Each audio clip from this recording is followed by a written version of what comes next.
Hello student, this is the fourth part of the chapter 9, Little Green Men. So the last video was disconnected itself because of some network issue or some calling problem. So now I'm going to continue with it.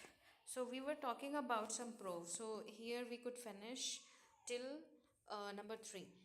So yes so I was talking about that old people जो बूढ़े लोग होते हैं बहुत अपने आप को जो इंटेलिजेंट समझते हैं we can not make them too much understand हम उनको बहुत ज़्यादा नहीं सिखा सकते हैं तो उनको नई नई चीज़ें सिखाने में थोड़ा सा प्रॉब्लम्स होती हैं जैसे आपने भी देखा होगा कि अगर हम किसी बुज़ुर्ग को या फिर अपने घर में ग्रैंड पेरेंट्स को सिखाते हैं how to use Facebook how to use WhatsApp and how to use mobile so that they feel irritated उनको बुरा लगता है उनको अच्छा नहीं लगता है they don't want to learn हाँ few of them are there they want to learn number 4 a leopard can not change its spot यानी जो हमारी ऐसी आदतें होती हैं जो हम बचपन से हमारे अंदर रही हैं और आज तक हैं तो उनको मिटा पाना उनको छोड़ पाना बहुत मुश्किल होता है जैसे कि हम कहते हैं कि कुत्ते की दुम सीधी नहीं होती है तो यहाँ पर कहते हैं जो लेपर्ड के शरीर पे स्पॉट्स होते हैं गोल गोल तेंदुए के शरीर पर जो धब्बे होते हैं उनको वो नहीं हटा सकता है तो सेम वेज हम किसी भी इंसान को जो बहुत ही बिगड़ चुका है उसको समझाना बहुत मुश्किल है तो this is for the situation कि हम जो इंसान गलत है उसको सही करने में बहुत मुश्किल होती है उसको हम समझा नहीं सकते हैं he who laughs last laugh the longest यानी कहते हैं कि सिचुएशन जब हमें किसी पर बहुत जल्दी हंसना नहीं चाहिए हमें हमेशा चीज़ों को सोच कर समझ कर ही रिस्पॉन्ड करना चाहिए उस पर रिएक्ट करना चाहिए यही समझदारी होती है सपोज़ कोई गिर गया and suddenly you start laughing अगर आप हंस देते हो तो वो एक गलत इम्पैक्ट डालता है बट अगर कोई गिरता है उसके बाद कुछ ऐसी चीज़ें होती हैं कोई वो बात कहता है चीज़ें नॉर्मल होने के बाद तब आप स्माइल कर सकते हो हंस सकते हो तो ओवरऑल हमें यहाँ पर ये सीखना है इस प्रोवर्ब से ही हु लाफ्स लास्ट यानी जो सबसे बाद में हंसता है वही देर तक हंसता है उसी जो जब हम ठहर कर सिचुएशन को देख करके जब हम हंसते हैं चीज़ों को एंजॉय करते हैं तभी वो जो हमारी खुशी का पल है वो लंबा चलता है समय से पहले हमें नहीं हंसना चाहिए overall the gist of this proverb Now the next is, this is very famous, people who live in the glass house should not throw stones at others. जिनके घर राजकुमार का फेमस डायलॉग है जानी जिसका घर कांच का होता है उसको दूसरों के घर पे पत्थर नहीं फेंकने चाहिए तो this is very simple easily you can understand seeing the words itself so जिनके घर पत्थर के कांच के होते हैं उनको दूसरों के घर पे पत्थर नहीं फेंकना चाहिए राइट या फिर जिनको अगर आप कीचड़ में पत्थर फेंकोगे तो पलट कर आप पर भी छिट्टियाँ आएंगी it means if you yourself doing wrong then you should not take out the loopholes in from others यानी जब आप खुद गलत हो तो आपको कोई राइट नहीं है कि आप दूसरे पे उंगली उठाएं क्योंकि हो सकता है कि वो पलट कर आप पे वार कर दे और जब हम दूसरे पे एक उंगली उठाते हैं तो हमारी तरफ कितनी 3 फिंगर्स हमारी ओर होती हैं okay now the next is there is many a slip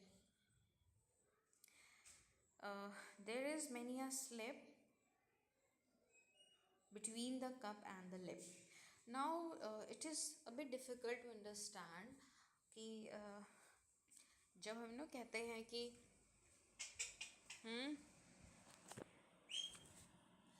मूर्ख क्या आपने सुना होगा कि हिंदी में आपने शायद सुना हो कानी के ब्याह में 100 जोखिम यानी जो ऑलरेडी जिसके अंदर बहुत सारी कमियां हों उसके अगर किसी फंक्शन में आप जाते हो तो उसमें बहुत सारे रिस्क होते हैं इट मीन्स कि जिस चीज़ में ऑलरेडी बहुत सारी कमियां हों उसमें हाथ डालने से कोई फ़ायदा नहीं है उसमें रिस्क होगा ही होगा अगर एक आदमी जुआ खेलता है नशा करता है तो उसको अगर कोई ये जानते हुए कि ये आदमी आपका पैसा डुबा देगा, उसको पैसे देने से क्या होगा, आपका भी पैसा डूब जाएगा लेकिन उसमें कोई बदलाव नहीं आएगा। तो there is many a slip between the cup and the lip.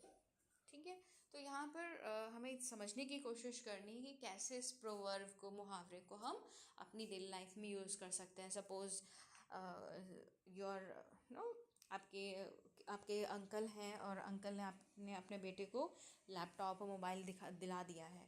अब वो क्या करता है, पूरा टाइम वीडियो गेम खेलता रहता है। वो फादर से कहता है कि मुझे अच्छा वाला मोबाइल दिलाओ जिससे कि मैं और अच्छे से पढ़ाई कर सकूं। हालांकि उसके फादर जानते हैं, आपके अंकल जानते हैं कि बच्चा पढ़ाई नहीं कर रहा है, लेकिन उनको ये लगता है कि हो सकता है अच्छा मोबाइल पा कर के ये पढ़े।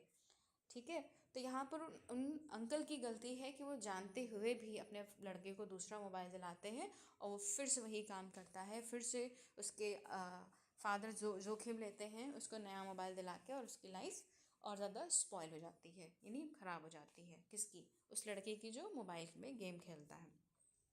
Number 8, fools rush in. Now fools rush in where angels fear to tread.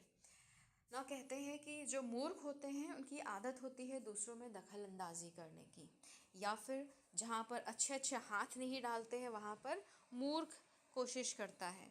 तो आपने देखा होगा कि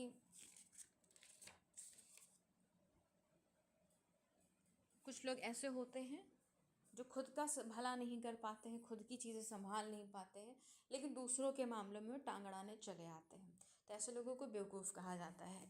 ठीक है, बिकॉज जो रैशनल, जो समझदार लोग होते हैं वो जल्दी किसी की लाइफ में, किसी के मामले में, मैटर में दे डू नॉट इंटरफेयर, वो इंटरफेयर नहीं करते हैं। तो यहाँ पर जो बेवकूफ़ होते हैं वो हमेशा उस जगह पर जाते हैं जहाँ पर बड़े बड़े देवता, या देवता यहाँ पर नहीं, मतलब बड़े बड़े लोग भी हाथ डालते हुए डरते हैं। ठीक है, तो ये फूल्स का ही सिम्टम है कि अगर जो समझदार लोग हाथ किसी चीज़ में नहीं डाल रहे हैं, तो अगर एक कोई इंसान डाल रहा है तो उसको बेवकूफ़ी कहा जाएगा। Right, now the last exercise is anagram. Here students, this is a new topic for you. I will explain it in the other video, but still you can understand this exercise. It's very easy to understand. So let's have it. Use the clue to find an anagram for the words given in the bracket. Now anagram क्या होता है? Anagram शब्दों का कुछ कुछ letters होते हैं, कुछ शब्द होते एक ऐसा शब्द होता है जिनके लेटर्स से ही, जिनमें जो लेटर्स होते हैं उन लेटर्स से हम एक दूसरा वर्ड बना लें, या फिर इसको ऐसे समझते हैं कि हमारे सामने एक लेटर लिखा, एक वर्ड, एक शब्द लिखा हुआ है, उसमें जितने भी लेटर्स हैं उन लेटर्स से दूसरा शब्द बना लेने को हम एनाग्राम कहते हैं। Very easy to understand. For example यहाँ पे क्या लिखा है, यहाँ पर वर्ड्स लिखे हैं और ब्रैकेट में भी एक वर्ड लिखा हुआ है। अब हमें उन वर्ड्स से एक नया वर्ड बनाना है, और वो नया वर्ड इस वाक्य के लिए फिट होगा। ठीक है, अब लिखा है अ सीट विदाउट आर्म्स और बैक। ऐसी सीट, ऐसी जगह बैठने की जिसके ना आर्म, यानी जिसके रखने वाले, हाथ रखने वाले पावे भी नहीं होते हैं, और पीछे सपोर्ट के लिए एक बैग भी नहीं होती है। तो ऐसे में क्या होता है, अब टूल्स दिया हुआ है, तो टूल्स से हमने थोड़ा सा दिमाग लगाया। हमारे घर में स्टूल होता है जिस पे हम बेसिकली चाय नाश्ता रखते हैं। ठीक है, छोटी सी टेबल होती है जिस पे हम कुछ छोटा मोटा सामान रखते हैं, पॉट वगैरह रखते हैं, उसको स्टूल बोलते हैं। ठीक है, तो टूल्स से ही घुमा फिरा के हमने क्या बना दिया, एक नया वर्ड बना दिया, स्टूल. Number 2, fast. अब फास्ट के आगे लिखा है डीप्स. अगर हम फास्ट देखें और डीप्स के देखें तो फास्ट का मतलब होता है तेज़. ठीक है, और अगर हम डीप्स से कोई वर्ड बनाएं तो डीप्स को हम अगर हेर फेर करेंगे तो उससे नया वर्ड बन जाएगा, वो है स्पीड का मतलब भी होता है तेज़. नॉट सिंगल का मतलब एक भी. क्या? एडमायरर का मतलब होता है प्रशंसक, जो तारीफ करता है. ठीक है, तो एडमायरर से बना रिमाइंडर.